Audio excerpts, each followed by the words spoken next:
Thank you. Thanks, Dill. How is everyone? Are you well? Pretty well. That's good.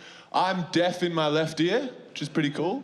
I'll tell you a really good thing about being deaf in one ear. If someone's snoring next to you, you can roll onto your good ear and it's like blissful silence. That's pretty cool, isn't it? It's more of a superpower than anything.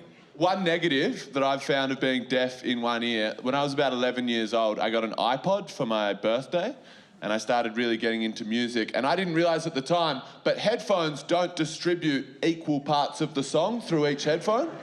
Like one will have the treble, the other will have the bass, different elements, different instruments coming through on each. And honestly, for the first 10 years of me hearing it, I only heard the high parts of Bohemian Rhapsody.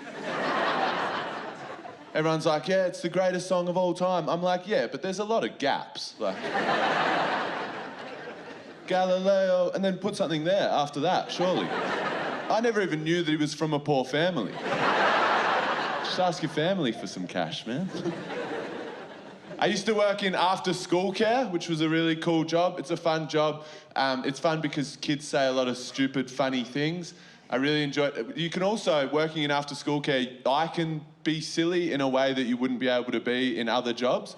One time, we had chickens at our school, and I convinced this kid that I could speak to the chickens. So I walked over there with him. I shouldn't say his name. I'll call him Bob because that's his name backwards. And I walked over with Bob, and I start going, bark, bark, and he's loving it. Like, he's like, whoa. And the chickens, every now and then, would coincidentally make a noise in response, and it would actually look like I was conversing with them. Other times, I'd go, bark, bark, and the chicken wouldn't make any noise, and I'd sort of be like, shit, I've probably blown my cover here. But he's so gullible, he's just like, oh, the chicken didn't like what you said then, did they? Made him go quiet. It's funny, it's interesting because he was 6 years old. I think it's an interesting thing because if you do that chicken stunt to a 6-year-old, they'll love it. They'll be like, oh my God, you're magic, how do you do this? If you do the same stunt to a 10-year-old, they'll be like, fuck off, when's afternoon tea? Because there's a certain point in every human's life when you realise that the concept of lying exists. I remember when I had that moment, that revelation. I was 7 years old. I was at the Adelaide Zoo. I grew up in Adelaide. I'm at the Adelaide Zoo and I'm looking at the leopard enclosure. And the leopard enclosure at the Adelaide Zoo is very small. It's about the size of this stage. And I was looking at it and I was staring at it and the leopard in there was just pacing round and round and round in circles. And it didn't look good. And I went over to the zookeeper and I was like, hey man, I'm just wondering.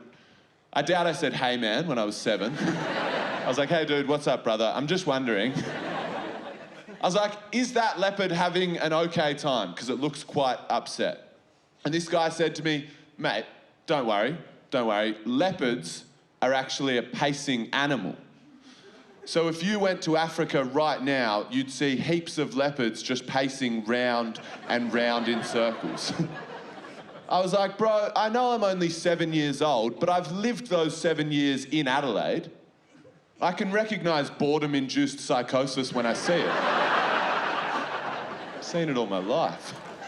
If you've ever driven from Melbourne to Adelaide, you'll know that on that drive there's a big koala, and it's easily Australia's shittest big thing. It's like falling apart, it's got paint missing from it, and I believed every time we did that drive, my parents used to tell me that it was a real koala and that it was sleeping. I believed that, but I couldn't believe that that leopard was having a good time. That's how crazy it looked. Isn't that sad? I'd be in the back seat, we'd be on our way, I'd be like, oh, I really hope it's awake this time. My parents would be like, yeah, fingers crossed, mate. Sometimes we'd do that drive overnight and I'd be asleep for that part of the journey. I'd wake up an hour later, my dad would be like, oh man, you missed it. It was doing somersaults, ripping trees out of the ground. Just to give you an idea, if you've never seen it, just to give you an idea of how shit this koala is, I'll tell you what a comedian would do if a comedian was going to do a joke about the koala, right? So if a comedian was going to do a joke about the big koala, what they'd do some sort of joke about how if there was ever going to be an advertisement for a race superimposed on the koala, it would be for the stall gift. And then the comedian would realise that some people don't know what the stall gift is, and they'd explain that the stall gift is a race. It's like a sprint that happens in regional Victoria. It's not a big deal. There's not a huge amount of money behind it. And it's just funny to sort of subtly compare that to the idea of advertising a corporately funded horse race on the Sydney Opera House, which is something that got discussed in the media a few months ago. And the comedian will realise that even though that is quite a clever piece of observational comedy, they'll never be able to do that joke without giving the context of the stall gift and also of the Sydney Opera House thing. And that's always going to take the sting out of the joke. But to be honest, the comedian won't be writing that much other good stuff at that point in time. So they'll sort of have to use that joke. So they'll try and find a way that they can do it, and they'll think, well, maybe if they do it in third person and they sort of hide behind the trope of doing meta stand-up comedy, they'll still be able to do that joke. And just to give you an idea of how stale their writing process has been throughout that period, they'll use the phrase, "just to give you an idea of," 6 times within the bit, just to give you an idea of the fact that they literally can't think of anything else to say. I don't think there's any children here tonight, but I reckon if there was any 7-year-olds, they'd be going up to Sam, who runs the venue, and being like, "Hey man, is that comedian having an okay time? Because he looks quite upset."